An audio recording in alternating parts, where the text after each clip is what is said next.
morning. You're listening to your hometown station, AM 1220 KHTS. I am attorney Wade Skalsky, and this is Wade Beyond the Courtroom. Today, we're going to be talking about why is crime going up in California, Prop 47, and the Second Amendment and mass shootings. But before we get into that, Mike, how are you today? Enjoying the rain, sir. How are you? I'm doing well. As tradition on Wade Beyond the Courtroom, I always discuss something visual that is always gold on radio. We are both wearing T-shirts today. And I'm playing a little hurt. That's why I sort of sound like a French poet smoking in a cafe. Yeah, what's with that? What happened to you? I have some kind of frog in my throat, some sort of cold of some sort.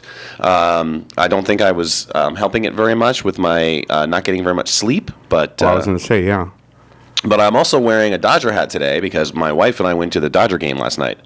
What a great stadium. Have you ever been down? Yeah, of course. Well, I don't know. Of course. You could be like you hate baseball. And I think this is our year. I think it's good. I was very sad.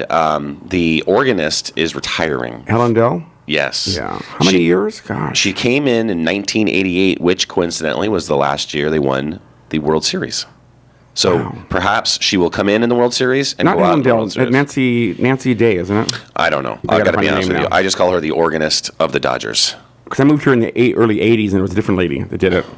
And it was I guess it was a Hammond organ back then. I'm not sure what she plays now, but... Well, it was beautiful. It was gorgeous night. The weather was perfect. Well, we sat on the third base line, right behind there's the dugout. Then there's those seats where all the rich people sit that they get like their own server to help them get stuff. Server, yeah. You know, and then and we were in that section behind. Not there. A computer server. I mean, no, like a waiter or a bellhop or something. I don't know, their own personal valet. I don't know. I've sat down and not that far down, but I've had seats closer there. Get kind of cushy. Yeah, I mean, what do those cost? God, they got to be. I got them on StubHub. They weren't too bad because it's the end of the season and they already clinched, and it was the Padres. So nobody cares about the Padres. Good thing they can't hear us in San Diego. Hey, they can. We're big in Belize. So Belize, yeah. If they can hear us, they can hear it. Anyway, so enough. We probably got ball players from Belize as well. I'm sure. Enough about baseball. So let's talk a little bit about something about the law. How does that sound?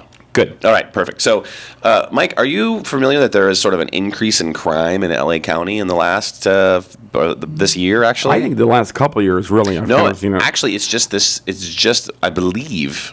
Don't quote me on this. So you're saying it escalated. This year, there's a spike this year in all, not just LA County, but like in Fresno County and all over. And it's really interesting because people are trying to figure out why that is, right? There are, for the summer, there are theories that, well, it's super hot and that's when all of the gangs get mad and start shooting at each other, which is something I've heard, which may be true, but I don't think that's very scientific. No, but there was a law called Prop 47 that was passed. Yes. Have you ever heard of that? Sure. Okay. So Prop 47, if for those who are unfamiliar with it, is basically...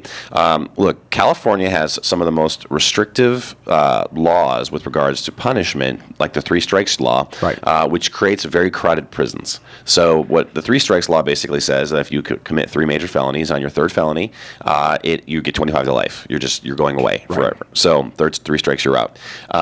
Now, that has resulted in extremely crowded prisons, okay?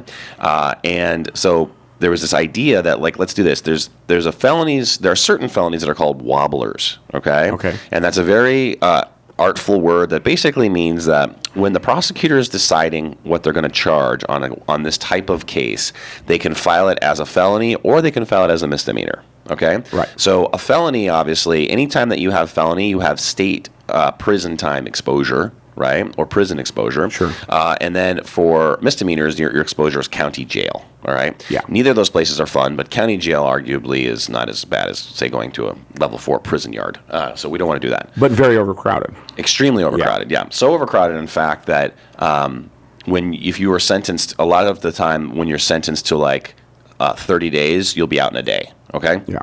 Now, that has changed a little bit and for a couple different reasons. So Prop 47, basically, they had all these cases that were turned into misdemeanors, things like a lot of the drug offenses, but also things like if you steal a gun under $950, that's still somehow a misdemeanor. So if you were in jail and you went in with a felony and it's reduced, did they release you? Yes, actually. There are a lot of, yes and no, meaning there were a lot of people like, hey, now this is a misdemeanor, let me out. So they let a lot of people out of jail, basically, okay? So...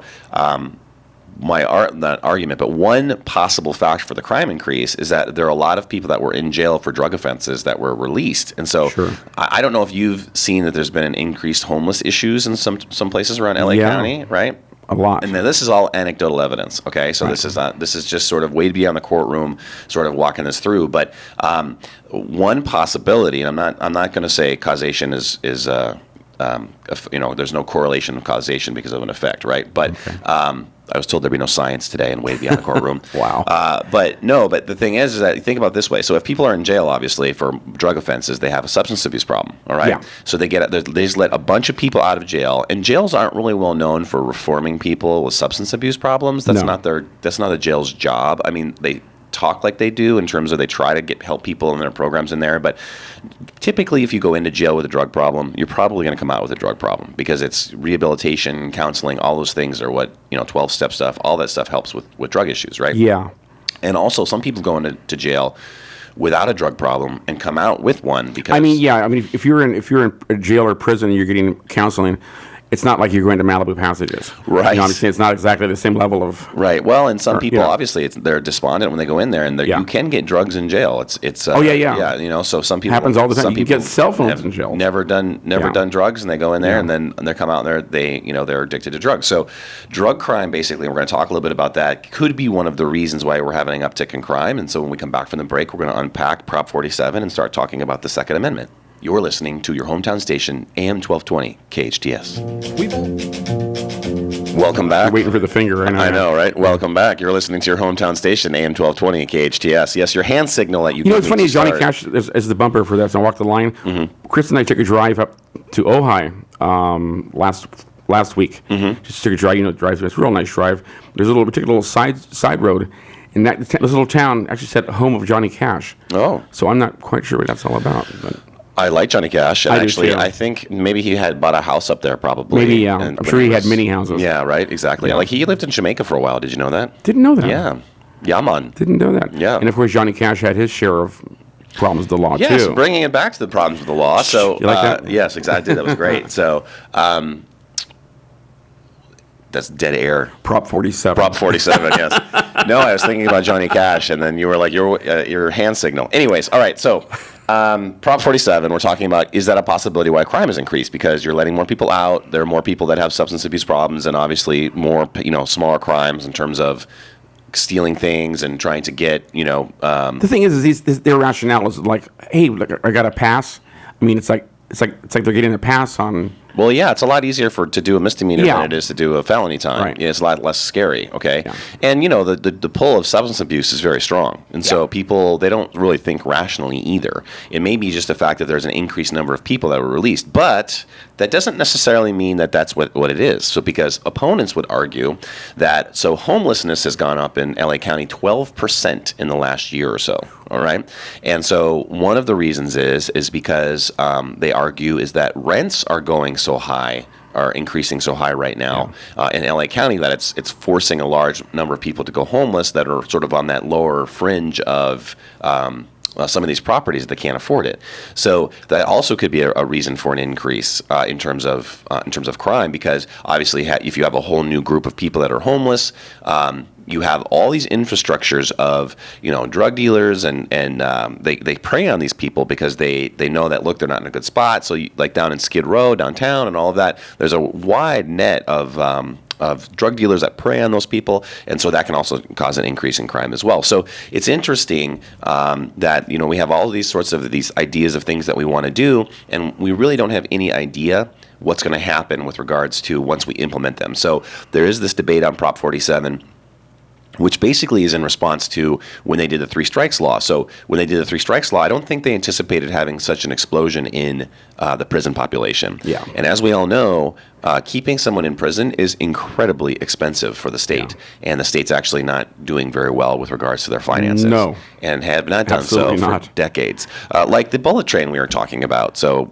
we have all these financial problems in the state, but yet we can build a bullet train. Yeah, we talked about that during the break about they're building this massive bullet train, and they can say it's bond money and stuff, but the bond money is not going to pay for everything. Well, so yeah. the taxpayers are going to pay. And I believe the bullet train is supposed to come through our lovely town of Santa Clarita. That was the plan, yeah. Right. So that's, I know that there's a lot of people that don't want that. And I mean, like, look, like, I think these things sounds like a great idea, but in terms of they never cost as much as they say they're going to cost. And it always turns into a political boondoggle. But anyways, we're getting a little off track with regards to what we were talking about in terms of crime increase. But I'm going to dovetail this nicely into, okay, so. But I mean, it was a money thing. Yeah. That's why they did it. Absolutely. So, yeah. Absolutely. I'm with you. So let's talk a little bit about, okay, so crime's going up. Homelessness is going up. We know that there's a mental health issue that's going on in terms of the services aren't there for people that are in, that are homeless. Right. They don't have the services for mental health. And then that dovetails nicely, not nicely, but dovetails into the conversation I want to have about these mass shootings that have been occurring. Okay.